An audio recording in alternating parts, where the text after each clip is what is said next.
Takže čaute ľudia, sme tu u ďalšieho videa. Takže ideme pozrieť video. To čo je? Toto bude krátke video. To čo je?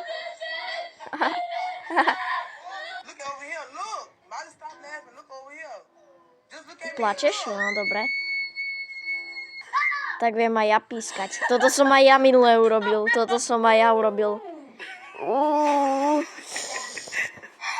Arsiu.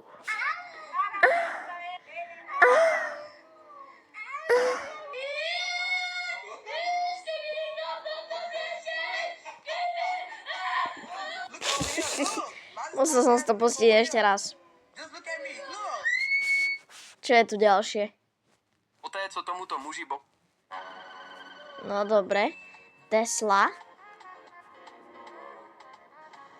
Proti čomu? Tesla proti... Smetiak proti niečomu.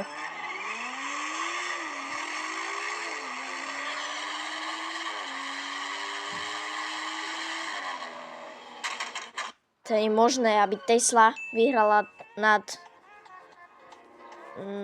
neviem, čo to bolo. Dobre, končím video. Čaute. Toto si ešte pozriem. Škoda 200R Turbo, unikátní československý tuning. Tento extrémně upravený vůz, inspirovaný Škodou 110R, se poprvé objevil kolem roku 2016. Celokovová karoserie, agresivně rozšířené blatníky, chybějící zadní okno a 2-litrový motor s turbem o výkonu 204 koní. Stojí na vzduchu. Ale kto by to urobil s Octaviou či Škodou? Aj mne tu pred barákom stojí jedna. Ale ako kto by to s ňou urobil? Nie, takáto istá, iná. Ale ako kto by to s ňou urobil? A jeho interiér nabízí sportovní sedadla a dřevěný volant. Původně byl na prodej za 1 000 000 korun, ale i po letech stále budí pozornosť.